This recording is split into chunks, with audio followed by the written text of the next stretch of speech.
All right, everybody, welcome to B.O. Boy. It's for Sunday, August 24th. Fuck it, it's a raw feed. We're doing it live in studio. I'm Clayton. Yeah, I'm Pat. Clayton, I think we got to start off. I mean, you're going to plow. That's how we start. But right after the plow, we have to get right into an incendiary email that we received that attempted to take us to task for what was happening at the box office this weekend. And we're going to have to get into that. So let's do a plow. And it's going to be a controversial plow because this is a plow that is maybe not sanctioned by the governing bodies of the box office right now. But you're going to do a plow for the box office weekend of Friday, August 22nd, 2025.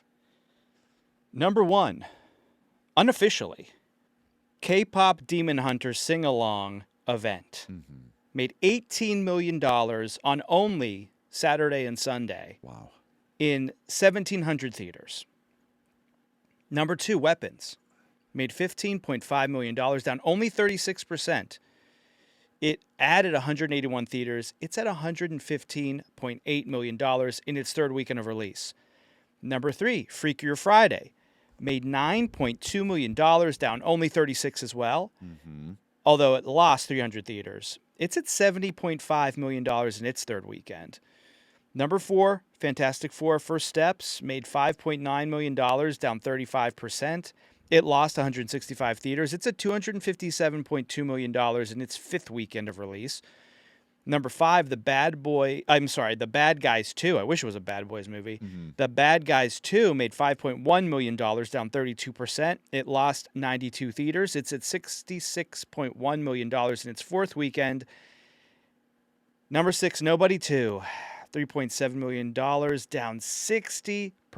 It added 22 theaters. It's at $16.5 million in its second weekend. Number seven, Superman, made $3.4 million, down 35%. It lost 317 theaters. It's at $346.9 million in its seventh weekend. And the reason I went this far down is because we had another newbie. Number eight, Honey Don't, and it didn't. $3 million in its first weekend. Now, to be fair, only in 1,300 theaters. Yes. But and K-pop Demon Hunters was in 17 and did what it did. And Honey Don't did make more than Drive Away Dolls. Which I said it would. Yeah. Well, I did not think that was possible. So Ethan Coen is on an upswing. It looks good for the third of this triptych. Yeah. Yeah, so I guess he earned a green light for the third movie. But let's get into it because we're coming in hot. I mean, I don't know if you felt it in that plow, but we're a little hot under the collar right now. And so I'm going to start off with this email that we got from Daryl. So this is from a listener, Daryl, who says he's a loyal listener. So start off, the subject says, BO experts or just demon deniers?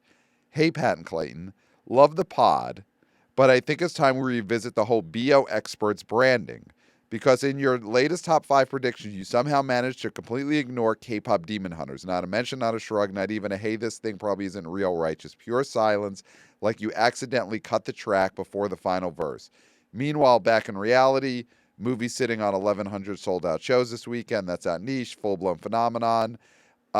Experts over at B.O. Boys are like, now let's talk Deadpool and Wolverine for the umpteenth time. He continues on. Now, here's the kicker. I'm not even a K-pop fan. I'm not going to the theater this weekend to see it. I'm just going to check it out on Netflix like normal. But I know if this is a massive cultural moment, and you two, the self-proclaimed box office savants, don't even give it airtime, that's malpractice, boys. So please, when you hit the mailbag, walk us through. Did you guys forget to hunt the demons? Did you assume K-pop was a typo for Kung Fu Panda and move on? Or did you just get noseblind to the zeitgeist after too many whiffs of your own expertise? Sincerely, B.O. Boy Daryl, a loyal listener, but questioning your credentials. And then sent from my iPhone underneath. So could have deleted that. Yeah. But sent from his iPhone. So sent from my iPhone. I assume sent from the toy. I assume he was sitting on the toilet. It's a shit post. It's a legitimate shit post. It's a shit post. So he makes the claim that we Didn't even know about it. didn't even know about this, that we were just caught unawares. He's questioning our credentials. First of all, he says, why are you branding as box office experts? That's not branding.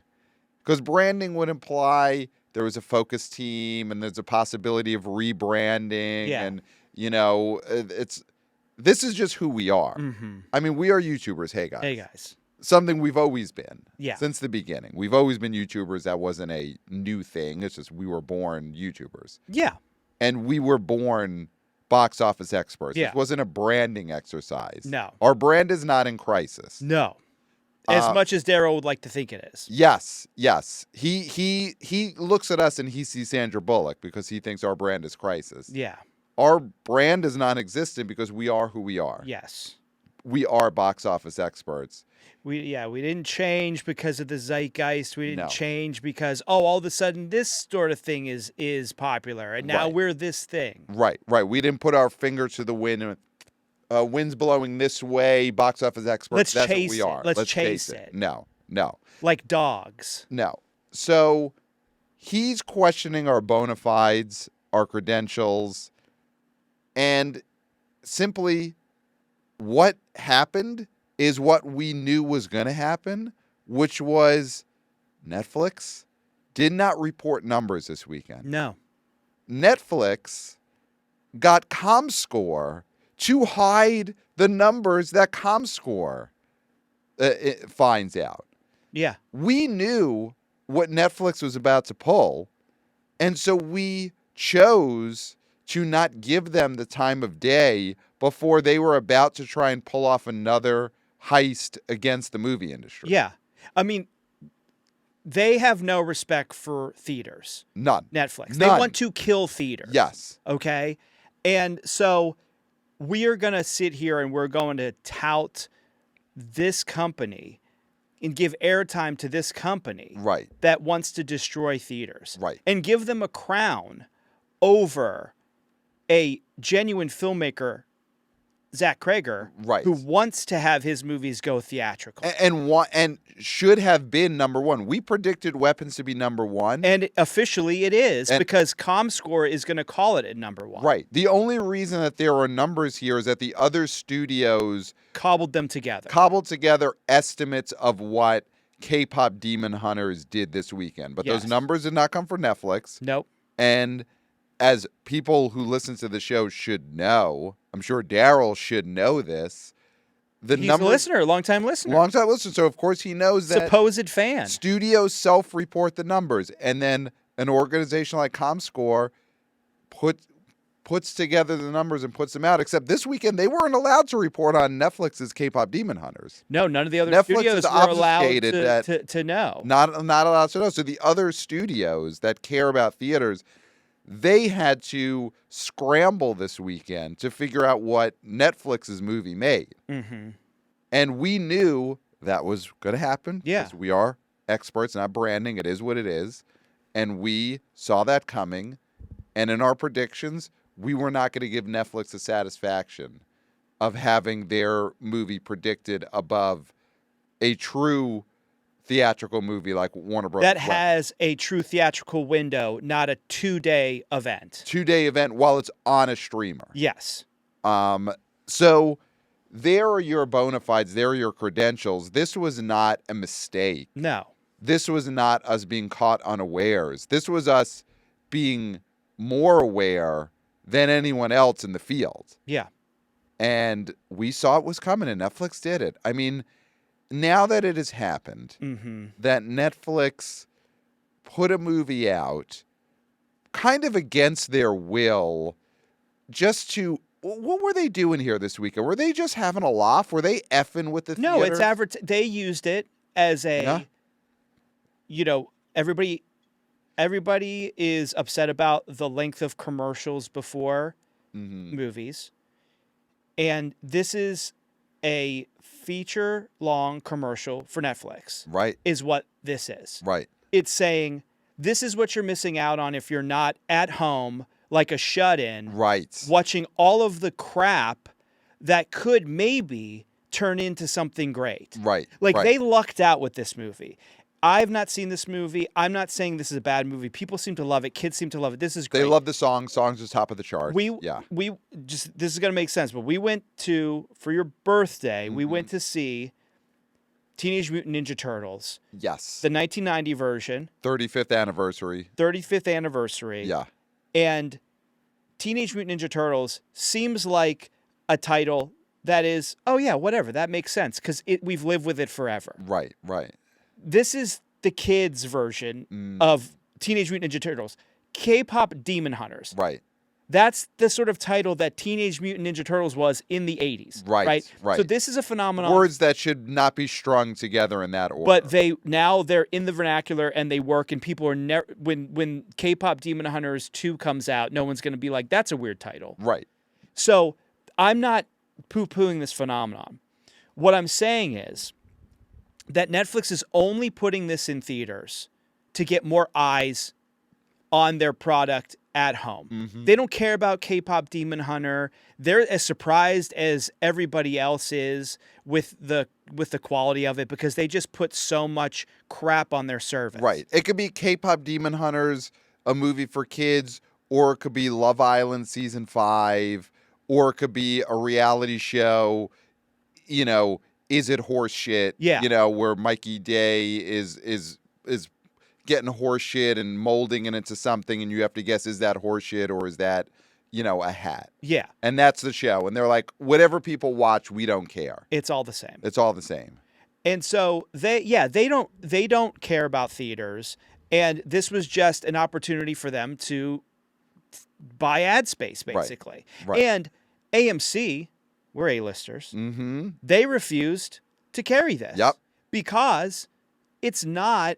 They even say it, like we had this argument about the Taylor Swift Fathom event, that it was an event. In the title of this is an event. They don't even call it a movie. Yeah. This is an event. They should call it a commercial. Yeah, the Eras Tour, the movie was a movie. This should be K-pop Demon Hunter Sing Along, the commercial for Netflix streaming. Yes. Lowest tier starts at $7.99 to dumb. Yeah. That's what it should have been. Yeah. This is not a real movie as it's being presented. Yes. Because it's also not just the movie. It is a gimmicky sing-along. You can't just see this movie as a normal person as you would see a regular movie. Right. Weapons didn't go to Hulu, and then 5 weeks later, Weapons the sing-along. Weapons the sing-along. Yeah. Though if they did that now, they would have earned it because they had a real theatrical run. But what I'm saying, no, if it dropped on Hulu at first. Yes. And then they did a sing-along, that's gimmicky, and AMC wouldn't have taken it. Yes.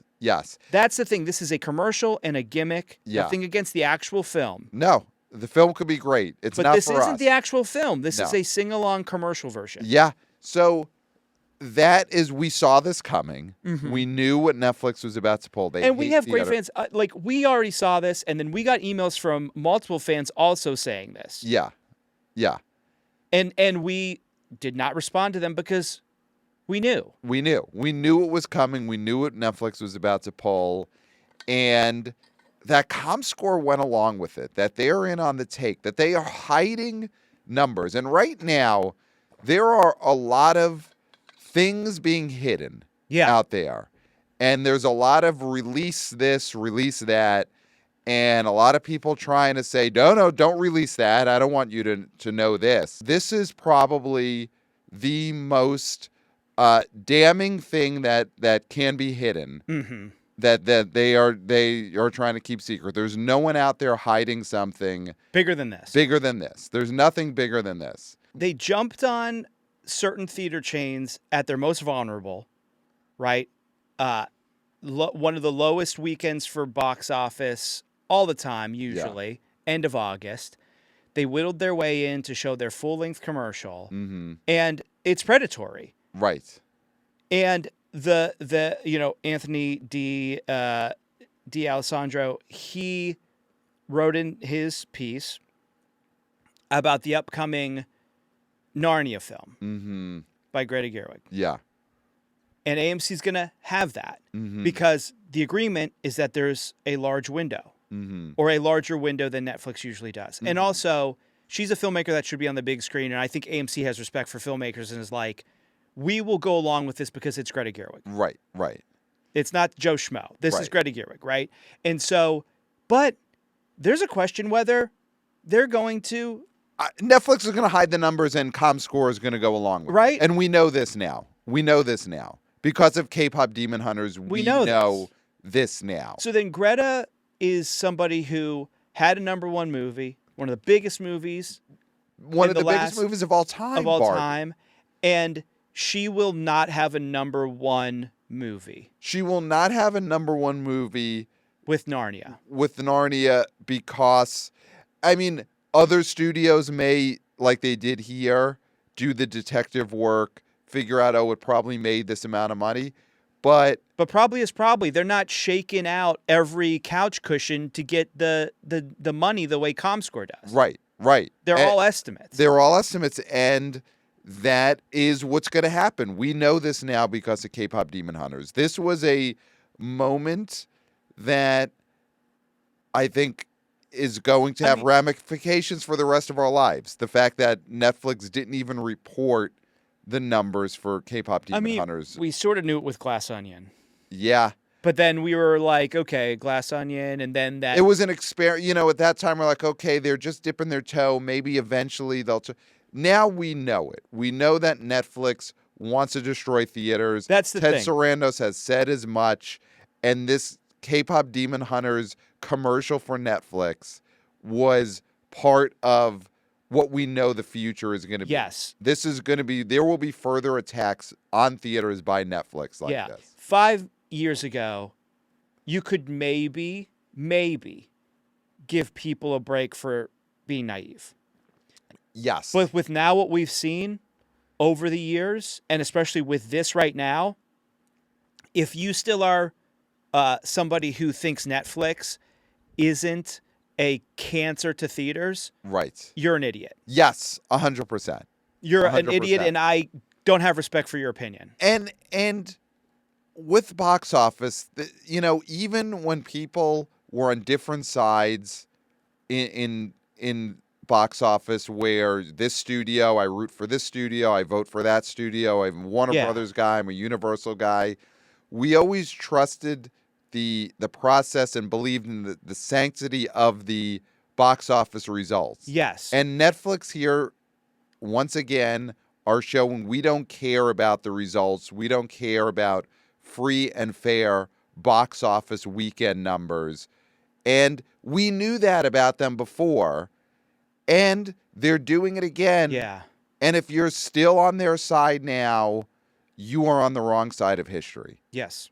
And the BO Boys are not that. No. We knew what Netflix was about to do, and we were not going to be part of it. Yeah. We were not going to be part of it. Because they would have been promoting this. Yes. Us talking about these films, we're not paid by any studio to promote films, to talk about films, but us as experts talking about a movie is some form of promotion. We can't deny that. Right. Saying these movies are coming out, saying this is happening, people might not know it's happening and hear from us. Right. We know the power we have over our audience. Yes. We know that comes with responsibility.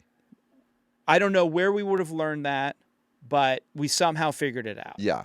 And us talking about K-pop Demon Hunters on the last episode would have been a form of promoting this stunt. Yeah, this commercial for Netflix, which it's sad because it's Trojan horsing inside a movie that like young people really love, and I'm all for that. Yes. But it should have been a release to theaters originally. Yes. And obviously it's Sony made this movie, but it's part of their streaming deal with Netflix. Yeah. And this was an original to Netflix movie, and Sony made that decision a while ago that, listen, they should have made K-pop Demon Hunters as a theatrical movie. They didn't. Sold it to Netflix. When you sell something directly to Netflix, this is what you're going to get. Yes. And we could have went along with all that, and last weekend spent a whole episode saying K-pop Demon Hunters is going to be so great this weekend. Everyone, you got to go see. we knew it was a commercial for Netflix. Yeah. We knew that Netflix didn't respect the sanctity of box office reporting, that once again they were going to try and overthrow the box office, and they did it just like we knew they were going to do it, and we were not going to be part of that. And previously, with these Netflix releases, we did work, we did math, we did all these things.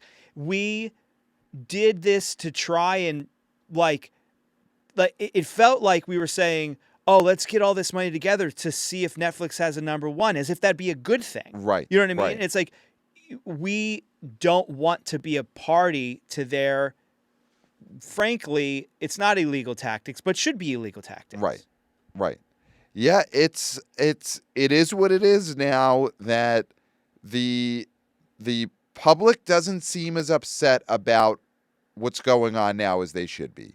You know, when I saw what was happening this weekend, that Netflix wasn't going to report numbers, that they were getting Comscore to hide the numbers, I thought there would be, honestly, people in the streets. I did think that we were going to see mass mobilization, mass protests, people coming out in the streets to say, release the numbers, release the K-pop Demon Hunters numbers, stop trying to overthrow the box office, Netflix. And the apathy that I'm seeing now, I think people are just so beaten down by what Netflix has been doing for the past 10 years. Yeah. That I don't know if the will is there anymore for people to stand up and make their voices heard. That Netflix, this is not normal, Netflix. No. But I don't know if the people have the energy anymore to fight back against Netflix. We're going to have to just continue. I mean, we're the ones. We're the ones. It's us. It's on us. And I do think people are going to, years from now, history books are going to be writing full chapters about the K-pop Demon Hunters 2-day event, commercial sing-along, as one of the most pivotal. I mean, pitiable moments in our history. Mm-hmm. I do think this is a weekend that, even though people didn't rise up this weekend, they didn't protest what was going on, I think years from now they're going to look back and say, yeah, that was a big one. Yeah, because the system is now been subverted. It's been perverted. Right. Subverted, perverted. And we're not saying perverted because of K-pop Demon Hunters. No. Whatever it is, it's not for us. We're probably not going to watch that. The movie itself is not perverted. No. We have to make that clear. The filmmakers who made this film made something they wanted out in the world. Yes. And the reality of that is sometimes you end up on a streamer. Yep. And sometimes you end up a tile on the home screen of one of the most insidious companies to ever exist. Yeah, and for the people out there who at this point think that, well, maybe Netflix is going to change. You know, look, they made this money this weekend, this $16 million reportedly. This is their first number one movie if it would be reported. So maybe now they'll start putting... No, we are so far into what Netflix has been doing. They are not going to change. They want to destroy theaters. This was, like you said, Clayton, a commercial to just go back and stay home and watch Netflix, because the giving it and taking it away is the whole point. That's their thing. That's their thing. Because we were talking about in the past couple episodes what your thing is, which is women in dogs' bodies unwillingly being transferred into dogs' bodies, and that's your thing. And what Netflix, you just brought up, I have not brought that up in a third straight episode. I brought that up in 2 previous episodes. I did not bring it up yet in this episode. That's all I'm saying. Yes. You just said it. That's the word, yet. You said yet.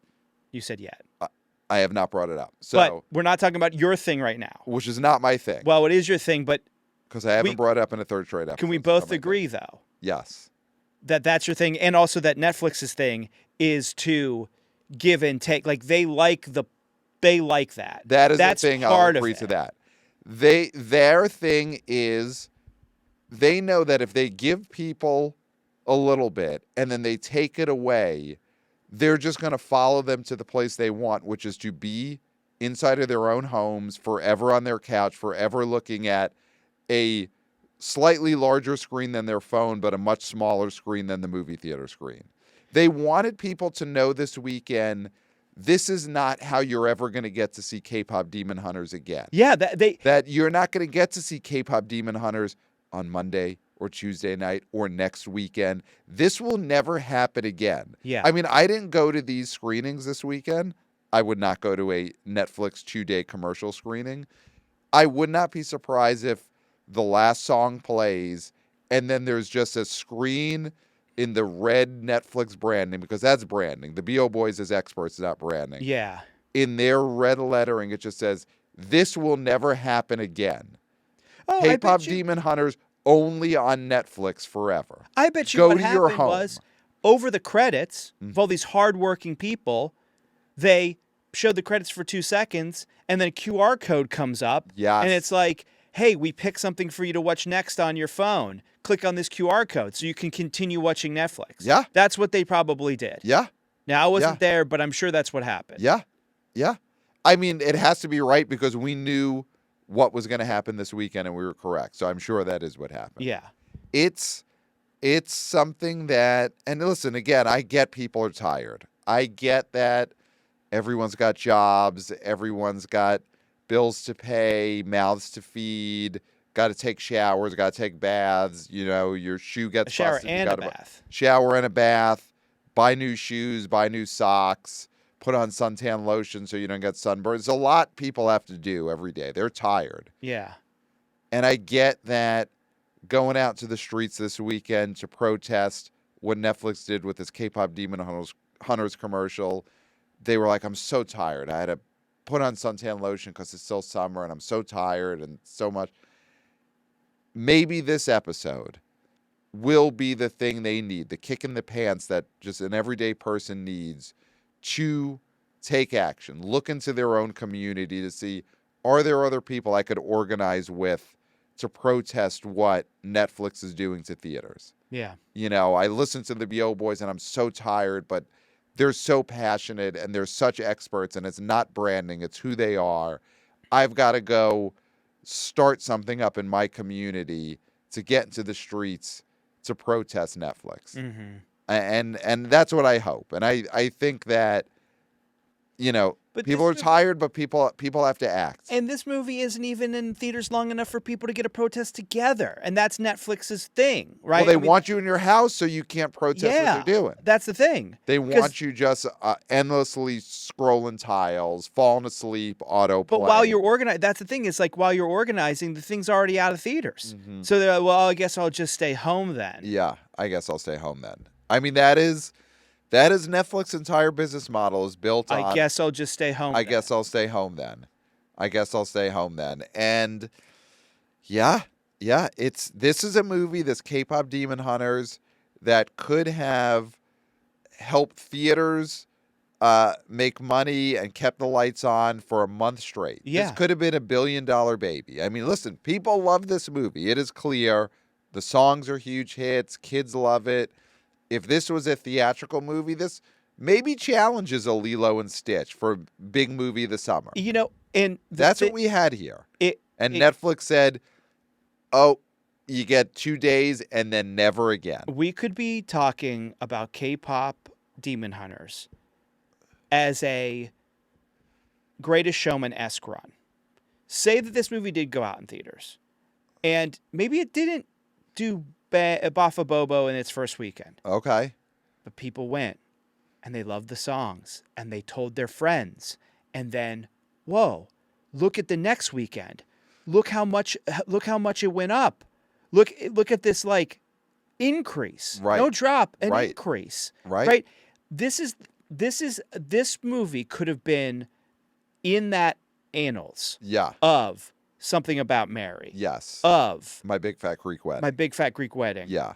Of Puss in Boots: The Last Wish. Yes. It could be. Now it's just a indication of Netflix's insidious plans for the populace. Yeah. That's what this movie now represents. Yeah. Yeah. Yeah. And that's terrible because this movie is better than that. Yes. It's better than that. And the next time that we know of that this is going to happen is November of 2026 with Greta Gerwig's Narnia movie that they are giving some nominal IMAX release, whatever it is that's happening. And I think people, again, are going to just be caught unawares. They're going to go into that and they're like, oh, that'll be a normal box office weekend. Surely Netflix isn't going to pull anything. They're going to report the numbers. They're not going to try and strong arm Comscore. And yeah, they'll play it in AMC's. And that is, again, right now, people just go back to forgetting all the things that Netflix has done, and they think it won't be that bad. And the BO boys know November 2026 is going to be a nightmare. Mm-hmm. It is going to be a nightmare, especially if we are not getting worked up and going out to the streets and getting ready for what Netflix is going to do. November 2026 with the Narnia movie, it's going to happen all over again, and it's only going to be worse. Yeah. It's only going to be worse. So I wish this was a wake-up call to everyone. This is K-pop Demon Hunters. But what is going to be a wake-up call? I mean, we keep thinking that and asking that. It's like, what will wake people up? What will? But the thing is, Netflix's business model is based upon people never waking up. That's true. There's just the autoplay and the auto-resubscribe. If Netflix could just have trailers for TV shows and movies that don't exist keep playing while the audience is sleeping, Yeah. and the audience is auto-resubscribing month to month on their credit card, they're fine. Yeah. Movie theaters and the movie business is based around you've got to want to see this enough to leave your house, get in your car, get a babysitter, park your car, go into a place. Tell your wife you're going somewhere else. Yes. Yeah. Yes. And then you go see a movie because I don't want to see it with her. Yeah. We need some time.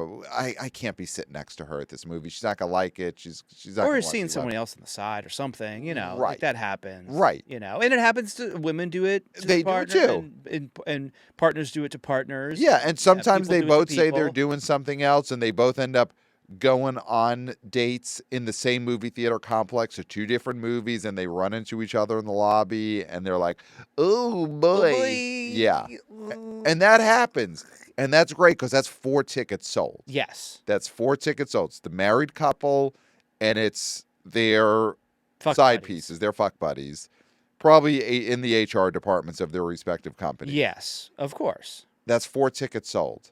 But a movie theater has to get you to go out and do that. Netflix, it just be those 4 people are just home sleeping on the couch while, Is It Shit plays on the screen. And nobody's cheating on anybody. No Is one's that a cheating way on- to live your life? No. And for some people, maybe. Right. But for other people, they need those movie theaters as a place to go to do whatever. And Whatever. Netflix just doesn't want people to be awake. They want people to be in just a state of not caring. And I don't know, this K-pop Demon Hunters situation, we knew going into this would be bad, Yeah. and it was even maybe worse than we expected. The Comscore thing, the strong arming of Yeah. Comscore, the fact that now Comscore is fully under the thumb of Netflix. Yeah. Should be scary to people. There's what is that called when you have somebody, I can't even think of it anymore because it doesn't really exist in the world, but checks and balances. Yeah. There has to be checks and balances. Right. Comscore was set up to be a checks and balance to these studios. And now Netflix says jump and Comscore says, I won't even say how high the box office was. Yeah. I won't say how high. So let's talk about real movies Yeah. that had theatrical windows. Yeah. Reported numbers, worked with the theaters, played at AMC's, the biggest theater chain in the world, actually cared about movie theaters. Let's talk about those movies and those studios. So, I didn't even go down. Okay. This is a revisit the plow Okay. because we do have to talk about all the way down. Oh, you going to 14? I'm going to 14. Yeah.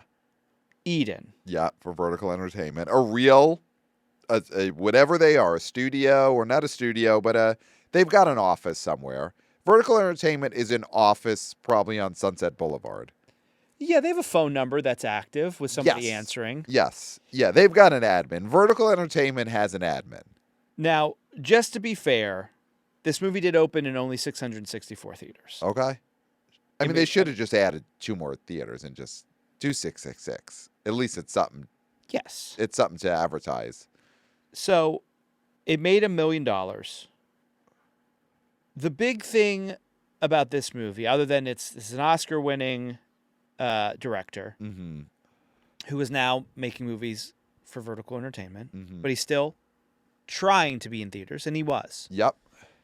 This is Sydney Sweeney's second bomb in 2 weeks. Yeah. Americana, and now this. Yep. Now, here's the thing. We could ding her for these if they actually got way wider releases. Yeah. And were actually big movies. Yeah. This isn't a Taylor Kitsch situation. No. This isn't John Carter. John Carter from Mars guy. Yeah. And Battleship. Yeah. Right? And now they weren't back to back. They weren't 2 weekends in a row. But they were within a small amount of time. Yeah. And those were big budget movies that were meant to make a ton of money. Right. Americana was never going to make a ton of money, and Eden was never going to make a ton of money. Right. Right. So is she dingable for this? I don't think she is dingable until she is in a real studio release that plays on what her movie star persona really is supposed to be. Until she does another Anyone But You size movie and that genre of movie, and if that bombs, then you could say, okay, that was like a fluke event. It's not really about her. But Americana, where I guess she's the lead, but it's such a small movie and it's a 90s I don't know if throwback. she's the lead. She's just the most marketable of the people in that. Yeah. And then Eden, she doesn't even seem to be like in the top 3 or 4 of the people who have screen time in this movie. Like, I think Eden might be a situation where if she wasn't already famous, she wouldn't even be in the advertising of this movie at all. And so, no, I don't think either of these are I mean, I'm not saying that Sydney Sweeney feels like a bigger star now than she did a few years ago. I do think she needs to get herself in a movie that could make some box office if she wants to continue any of the momentum from Anyone But You. Is that what it was called? Anyone But You? Anyone But You.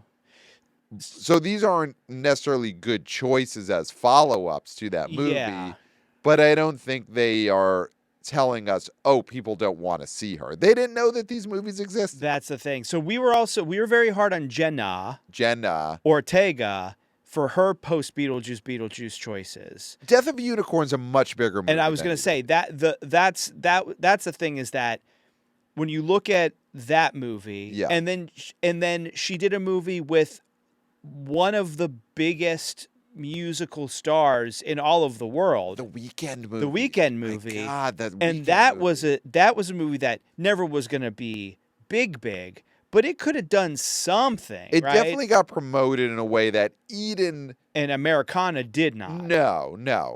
It's. I think it's not a great sign for Sydney Sweeney that she's now done 2 movies in a row that get such small releases, because if you are on your way to being, and sometimes when you're becoming a star, there's movies you already signed up for that you end up doing, and they're small releases. And, Jennifer Lawrence had House at the end of the street or something. Yeah, after she'd already won an Oscar and been in a couple of giant movies. So that happens. But I think Sydney Sweeney, whatever she does next, really needs to be a real movie that gets a real release. And I really hope her next movie isn't another one of these where it's a vertical entertainment, Bleecker Street, IFC midnight level movie. She doesn't need a real studio movie soon. Yeah. Because also, after Anyone But You, she had, was it Immaculate? Right? Remember that movie? Yeah, that she helped shepherd and ended up being a sleeper hit. Yeah, it did okay, but she does need to be Immaculate's a win. Immaculate's a win. Because for the budget, and that movie made money because of her. Yeah, totally. But she needs to be in an actual movie soon. Yeah. Or else, after a while, something like Anyone But You doesn't matter. I mean, in the time since Anyone But You, what was her co-star's name in that? Of course. Glenn Powell. The Running Man. He's starred in Twisters. I'm not going to mention the other movie he did for this company that we were not going to talk about in a positive way this episode. And then he's got The Running Man coming out. Like, those are the big movies he was able to do since their movie together. She needs to get into something big soon. But yes, Americana, Eden, we can't ding her for. And I don't think Eden bombing says anything that people don't want to see a sexy Ron Howard movie. I don't think we could judge the public's interest in a sexy Ron Howard movie based on Eden. It's just people didn't know. Now, okay, well, we'll get to sexy. We'll get to the sexual element in a second. But we do have to mention that A24 released a dub version of Niza 2, which is one of the biggest international movies ever. Okay. And put it in 2,228 theaters. Right. And it made $1.5 million. Right. So why did they, and they didn't promote it. They didn't promote it. So what is the play here? Why did they do this? And so Nisha 1 was not released theatrically in the United States by A24, right? This is they did a release of the sequel that had already gotten a release that was dubbed. Not dubbed, I'm sorry. It had whatchamacallit? Fuck. Subtitles. Subtitles. Yes. Thank you. Yeah. So, yeah, I mean, this was something that they didn't promote at all. Why would they do this? Why did they acquire this, put it out under their umbrella just to die?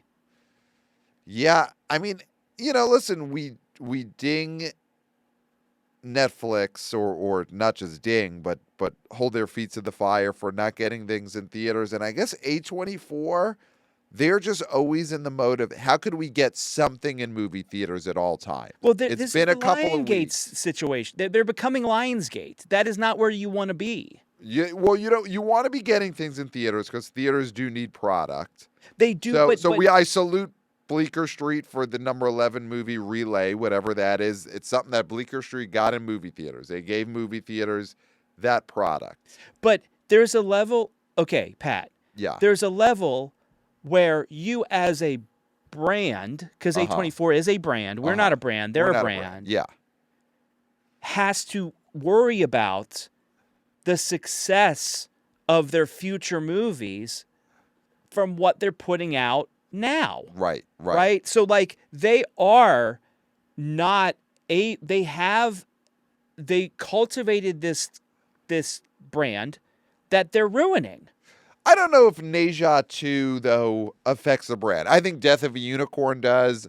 I think that's a movie that feels A24, and then people see it, they don't like it. Next time A24 puts out a movie, they're more dubious. I mean, Neja 2 feels like they like this movie, and they wanted to just see if they could do a deal to get into movie theaters, make some money. But I don't think But it already got a U.S. release. It already had a U.S. release. So what are they doing with this thing if they're not? If they thought that this thing, why did they acquire? Maybe it's an accounting trick. And are we really gonna ding them for an accounting trick? It's some funny money. I think A24 they had some money they wanted to move around. So they're Okay, so if it's just your regular business doing laundering, then that's fine. I think that could have been what this release was, because there wasn't promotion for it. Like you said, it had a version already that had come out in theaters.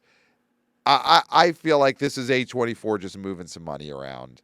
And I think on that level, fine. Use the theaters to launder a little bit of money. We made all this money on merchandise for The Lamb, but we don't want to have to pay the producer of The Lamb all the merchandise money. Let's hide the money and let's put it in Asia 2 re-release. It's stuff like that going on. And if that's what's happening, good for them. Okay, so let's talk about number 8, a movie we saw. We did see Honey Don't. Honey Don't. Now, I will say, as a film goer, Yeah. it's an hour and 20 minutes. Yeah. So for me, it's one of the best movies of the year. Yeah. At that level. Yeah.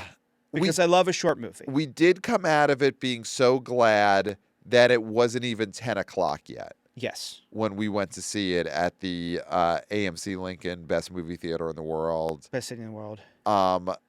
So that was great. And I think in the moment, we kind of were like, it's not a terrible experience. No. And we're not critics, but it's a pretty bad movie, I would say. But we're not critics, We're not critics, The thing is, it made more money than the last one. It did. Yeah, it made more money than Drive Away Dolls. Mm-hmm. So it's here's the thing. It's a late summer movie. Yeah. It makes sense that this is coming out in August. And I guess they've already filmed the third one in this trilogy. Not a trilogy because it's not the same characters. They're spiritual. Yeah, a spiritual trilogy. three-peat. Now, do you know that for a fact? I don't know if they've finished the next one, but here's the thing with Ethan Coen. He's built up enough cred that I'm sure he could get these movies financed at the level that these movies exist. And he can get people to be in them. Yes. People that are at least marketable enough you could put them on a poster. Yes. So Chris Evans. Okay, Go Beavers is the next one. Okay. Yeah, that's going to get made, and we probably will end up seeing it in theaters, because why not? And Chris Evans, does he get anything out of this movie? Does this help him? Not at all. No. How would this help him? I mean, we're not critics, He's pretty terrible in this movie. And I think the thing that could have helped Chris Evans is people saying, oh, he's really good in that Coen brother movie. Yeah. And that's not happening here. Well, see, this is deceptive speech. Okay. Because when you say Coen brother movie, it's like people don't know which one. Okay. And they're just going to fill it in and just think Coen Brothers movie. Because that's all they've ever heard. Yeah. Right?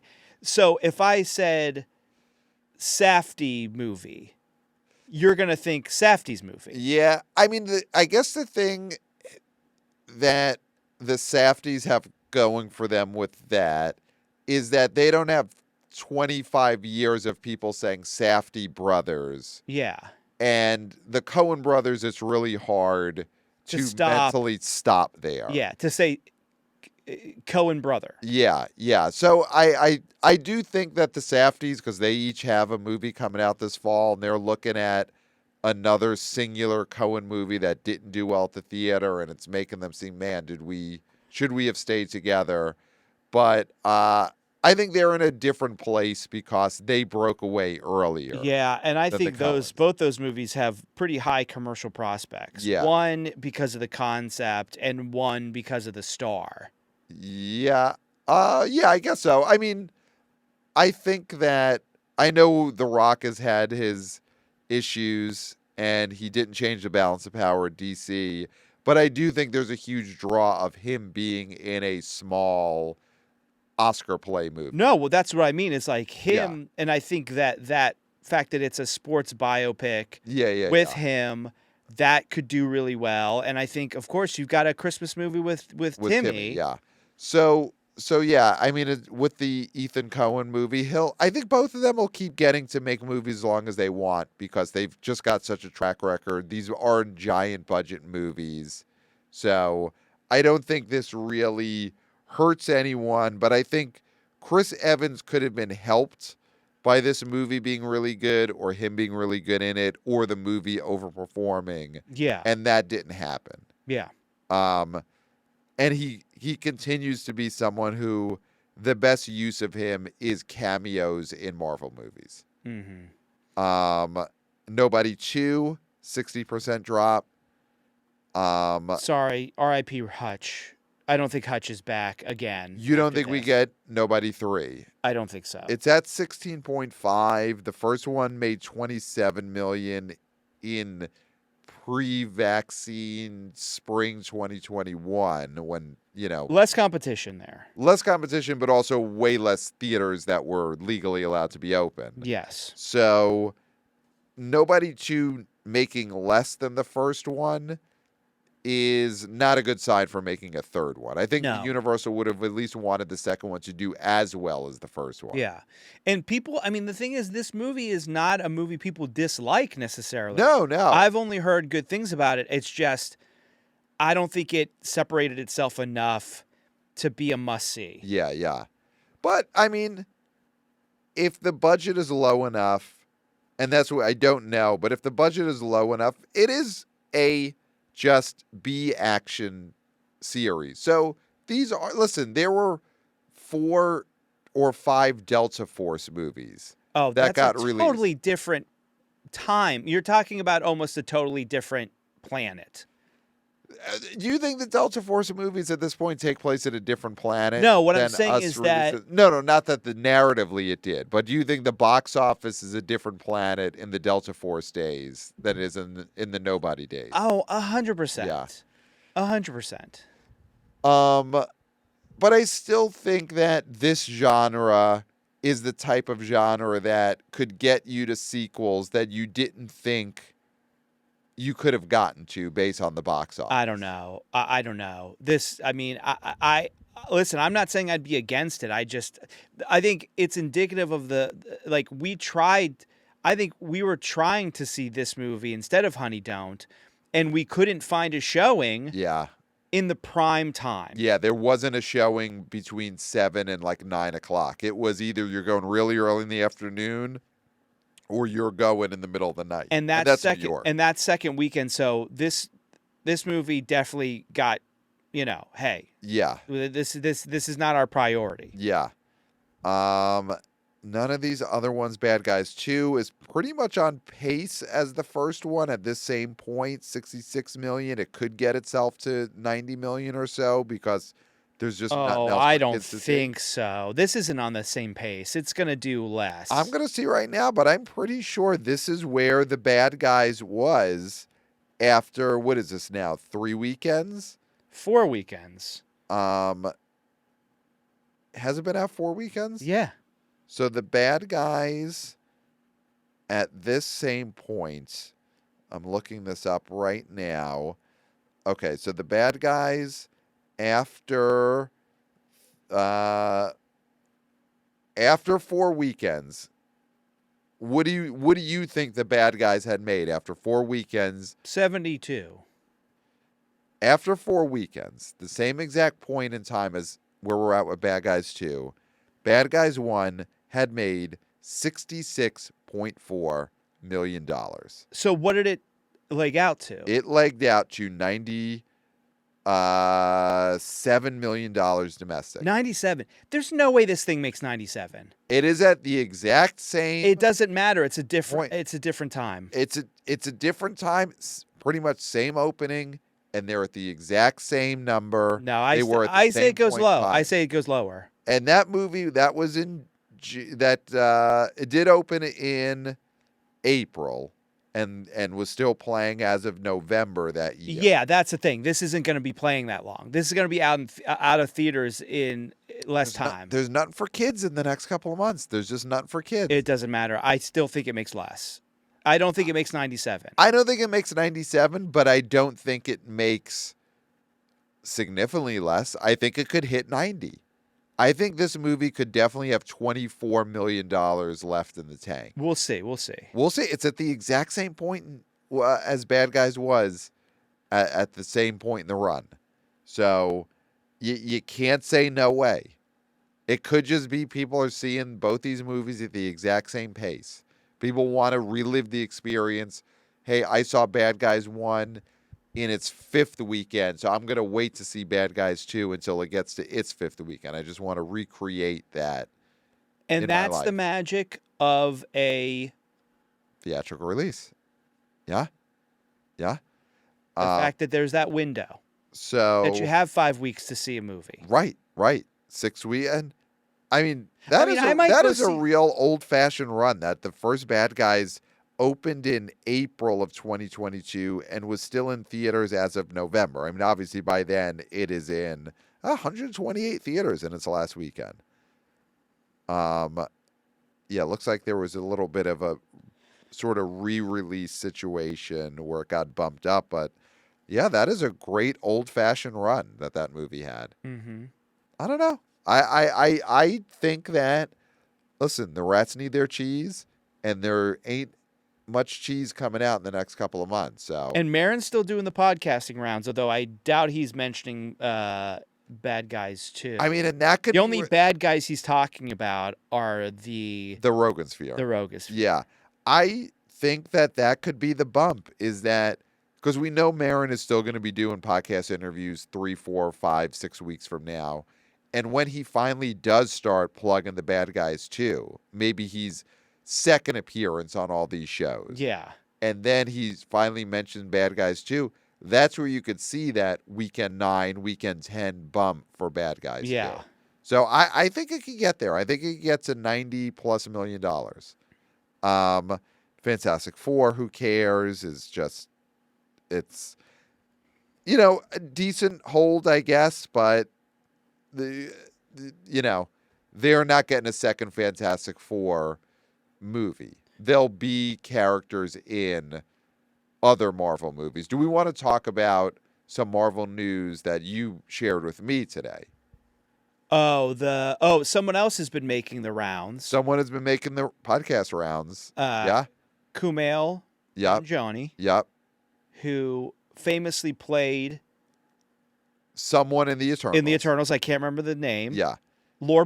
Corbo? It might have been Lorbo. I think it was Lorbo Corbo. I think that was the name of the character. He played Lorbo Corbo in the Eternals. He revealed. Leader of the Eternals, Lorbo Corbo? I don't think so. Okay. I think that was Angelina Jolie, right? Or was she the enemy in that? Oh, she was in the Eternals. No, she's a good guy. Okay. Kumail played Lorbo Corbo, probably the 5th or 6th most important Eternal. And for that, he had to inject himself with chicken and broccoli nonstop for years. Yes.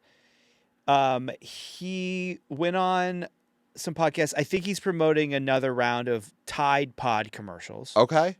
And talked about how he was signed for 6 Marvel movies. Wow. And I believe, a video game and an amusement park ride. Okay. This is all in his contract. Okay. And obviously, one movie is what he ended up being in. Right. And he never got to ride that amusement park ride. No, I don't think the Eternals experience ever happened at Disney World. Wow. But so I haven't been to Disney since I was a kid, so I didn't know for sure. And he went on to say, listen, he had to go to therapy, et cetera, et cetera. Probably better help, obviously, because he's a podcast guy. Right. He probably got the free BetterHelp, so he's fine. He used his own promo code so that he could get therapy for not having been in a Marvel's video game. Yes. Yeah. So he's using promo code Kumail so he could get a therapy session. And say, hey, okay, here's what's going on with me. My contract said I was supposed to be in a Marvel video game, and it doesn't seem like that's happening. Yeah. How much time do we have? 48 minutes? Okay, let's Fix this. Fix me. Fix yeah. me. And so Please fix me. And so that broke, and It's one of those things where at the time he's doing a film that is directed by an Oscar winner. Yeah, Chloe Zhao, had won the Oscar. And he was told they're going to be the next Avengers. Right. Like this is the next franchise. You're going to be taking Marvel into the 2020s. Do you think that when they were signing up Kumail and the other Eternals for those movies, that they were saying, like, here's our vision. You're going to be the Eternals, but then at some point, maybe it's Eternals 2, you're going to peel off this sign that says Eternals, and you're going to peel off the word Eternals, And it's going to say it's going to say, well, I was going to say, X-Men. I was going to say New Avengers. New Avengers. That they had that plan for the Eternals that they ended up using on Thunderbolts Asterix. But that they had promised Kumail, you will be the New Avengers. We have this whole sign thing. You're going to pull off a little peely thing that says Eternals, and underneath it's going to say New Avengers. Do you think there's ever been a case with the Marvel stuff where they have up on a board a bunch of note cards that has a bunch of mumbo jumbo, like this happens, this character, blah, blah, blah, blah, blah. So it's almost like Mad Libs, but they have sort of a plan for it. Right. And then a janitor comes in and he's mopping. Yeah. And he bumps into the board and some of them fall off. Right. And then he puts them back up where he thinks they might have gone, but he wasn't paying attention because he had his earbuds in, he's rocking out. Working for the weekend. Yeah, absolutely. And so he's listening to Loverboy. Yeah. Dancing around. And then... Well, that's how he accidentally knocked all the cards over, because he was spinning around with the mop. Yeah. He was whipping the mop around. Yeah. So he was feeling himself. He was feeling the music. He knocks the cards over, puts them back on the board. Right. And then nobody even notices.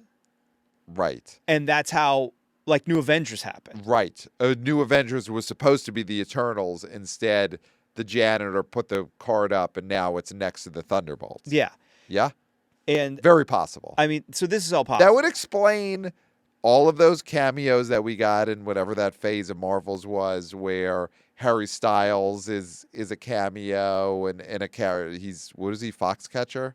Star Fox? He was Foxcatcher, yeah. He was Foxcatcher. Listen, maybe in the original way that Marvel had the cards on the board, Harry Styles was supposed to play Foxcatcher from the Steve Carell movie, and they had gotten that IP, and that's who he was going to play, and then the janitor knocks everything over, and now he's playing Star Fox. Who knows? We'll never know. But, yeah, I mean, how do you feel about this, Kumail? I mean, do you feel bad for this guy? Well, listen, you feel bad when anyone is distraught, and he's clearly distraught. But no, I mean, will I leave this podcast still thinking about, oh my God, Kumail never got to do 6 Marvel movies. He was promised 6. He only did 1. I can't say that I'm going to, especially with all the Netflix stuff going on, I've got to stay laser focused on what Netflix is trying to do to our box office, do to our country. So I've got to leave this studio and keep thinking about that. How am I going to fight back against Netflix? But, I guess it's a horrible thing that could happen to someone. I mean, here's the thing. He had to do the chicken and broccoli and stay in that state for so long, because they did start filming the Eternals. Oh, it got delayed. Pandemic. Yes. It got delayed. And in that time, he's thinking, well, this is, I'm changing my body. I'm doing all this, but it's because I'm going to do 6 of these movies. So even if I have to take this 2-year gap and continue injecting the chicken and broccoli and mutating myself, it'll pay off because I'll get to be in a video game. Yes.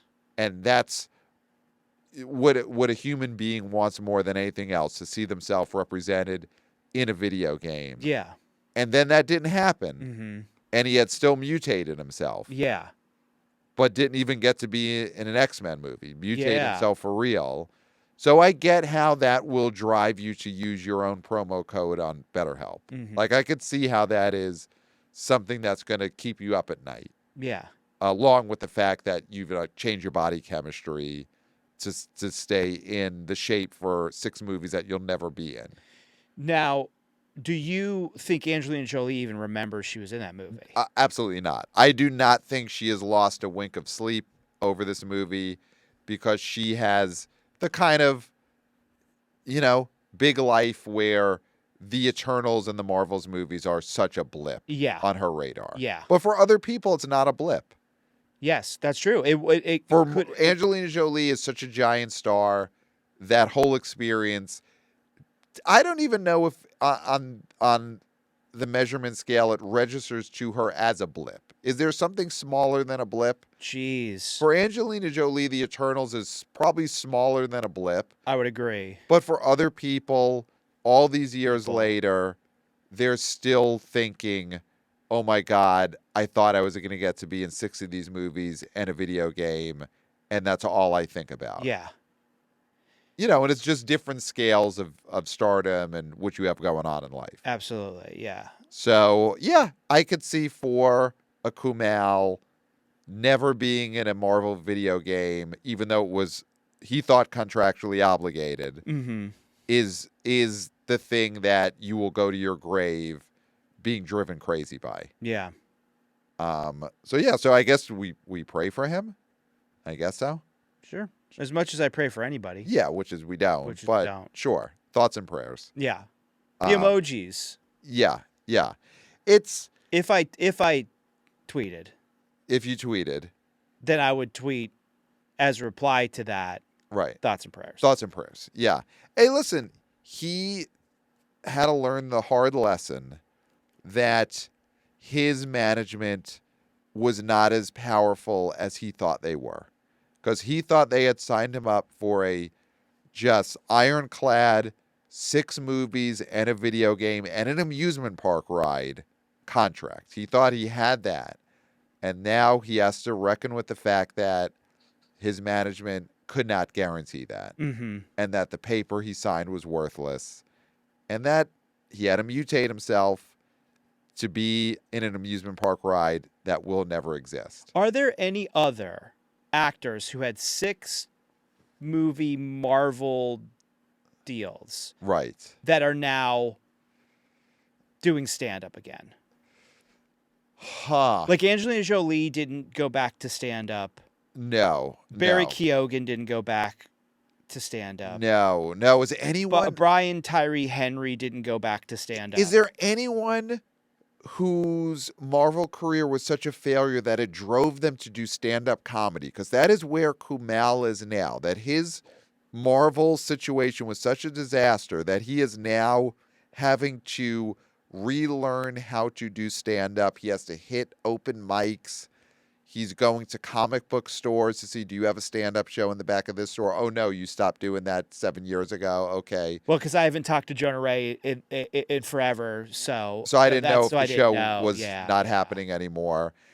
I don't think there's anyone from Marvel. Like, who has had... Okay, Jared Leto. Star of DC. Morbius. No. Oh, no, but that's not MCU. Well, I'm just saying, Marvel. He is an actor who has been in a Marvel Comics related movie that was a disaster. Yeah. I mean, it bombed. The internet tricked the studio into re-releasing the movie, and the re-release bombed. Total disaster of a superhero starring movie. Jared Leto, even after that, even after playing Dr. Morbius, did not fall so hard that he is doing stand-up. Jared Leto is in a Tron movie. And whatever's, lots to say. He's not just in it. He's the lead of the Tron He's movie. not doing stand-up comedy. And that is one of the... Dakota Johnson. Again, I know the Sony Marvel, but just to say, it still fits in that superhero movie, giant bomb, giant disaster, Madam Web. Dakota Johnson's not doing stand-up. Ed Norton, you want to stick with the proper Marvel? Ed Norton was the original Hulk in the movie series. Was such a problem that Marvel pulled Ed Norton out of the Marvel universe. They recast his part of the Hulk. Ed Norton did not have to go Oh, are they doing it like a stand-up show with this laundromat? I got to start doing stand-up now. That didn't happen to Ed Here's the Norton. big one. Here's the big one. I think I know. All right, you say, but I think I know who it's going to be. Terrence Howard. That's who I. Yep. If he didn't do stand up, Yep. he's the one who would have done stand up. He's the one that. God, they had to recast him because he was just such a personal headache behind the scenes. God knows what was going on. They recast him. Would have been in all these Iron Man movies. They pulled him out of the Marvel universe. Not one stand-up set that he had to do. No. So I don't think anyone has ever fallen as far from a Marvel disaster as Kumail. Yeah. Because he is doing stand-up, and that is a documented fact. Yeah. And we're leaving that cough in because it's a raw feed, and fuck it, we're doing it live. We're live. Everybody knows it's a raw feed. Yeah. It is. You thought you were getting 6 movies and an amusement park ride and a video game, and now you're saying, can I get a weekend of Go Bananas? And that's the weekend of Go Bananas after you've done 6 months of trying stuff out at an open mic. Yeah. And then you could work your way up to a Go Bananas in Indianapolis. Mm-hmm. That is a precipitous fall. Yeah. And I don't think we've ever seen anything like that. Well, at least he got 15 minutes of material out of it. Yes.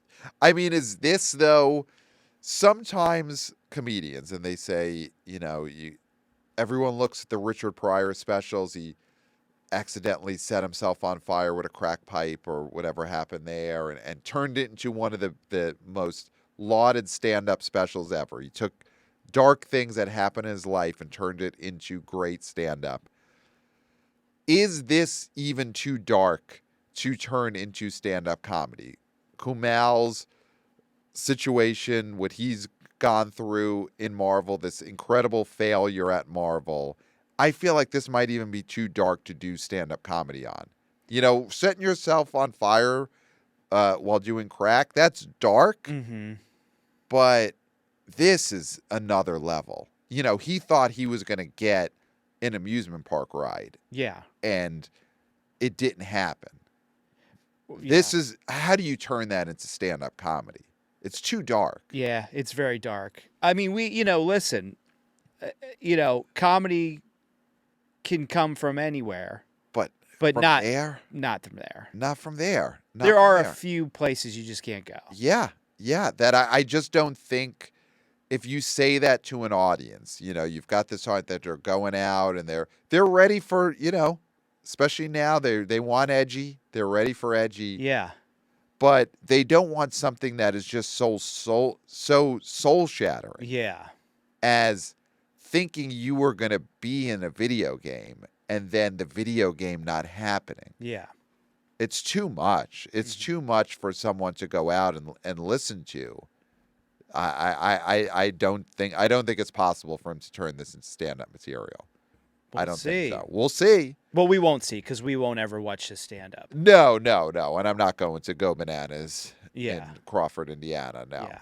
But, again, thoughts and prayers. Thoughts and prayers. Thoughts and prayers. So I would say email us, theboboyspodcast @gmail.com. Would you not say that? I would say that. I would say that's our email address, yeah. Yeah, I would say that. I mean, listen, thank you to Daryl, who we started this show off, because he allowed us to shine a light on the biggest problem going right now, which is Netflix. Well, we would have done that anyway. I don't think Daryl really did anything.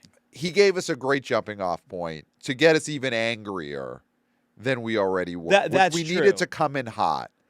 And because of his email where he questions our bona fides and all the, he wrote a great toilet email. But without our talent, that would have just sat there like a lump. Yeah. It's where we took it. Yeah. But thank you, Daryl. You can thank Daryl if you want. But no, I thank refuse. you, Daryl. Listen, I'm going to look straight into camera and I'm going to say, we are YouTubers. Hey, guys. And thank you, Daryl. I won't do that. Okay. Yeah. So email us, theboboyspodcast @gmail.com. We have a bunch of emails. We'll get to that very soon. We do have other emails, but the Daryl email was, it It was so much. Mm-hmm. Follow us on social media at the BO Boys Pod. Want to be VP of Interns Christopher. He's killing it with the vertical clips on Instagram, on TikTok. Let's help him not have to be a Dr. Death. Find him a job in media. Follow us at the BO Boys Pod on Instagram and TikTok. Subscribe to the Substack.